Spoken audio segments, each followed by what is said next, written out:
Baba kuna mchongo hapa. Nikasema nikushirikishe. Unishirikishe mimi mshirikina? Umekucha. Hapana baba.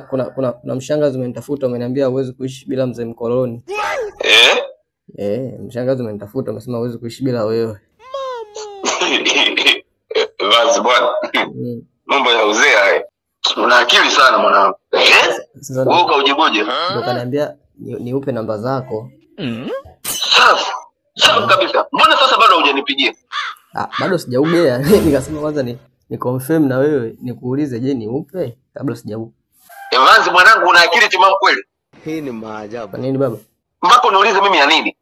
Sasa baba, mimi nitatoaje namba yako bila ridhaa yako mwenyewe?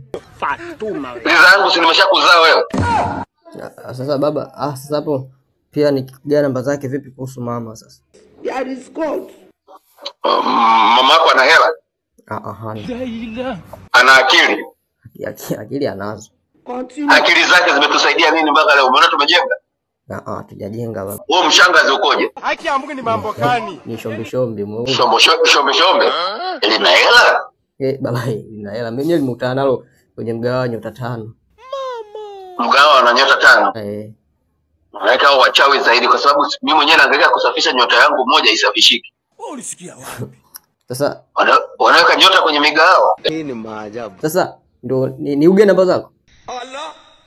Evanzi, hilo swali nimekwambia usiniulize tena. Sasa ukiwa nao hivi watu wanaweza kukucheka kwa sababu kwanza ukikuangalia hivi na kuangalia makengeza, alafu pia umenyoa kipala. Unajua mtu mweupe akinyoa kipala kwa kama papai.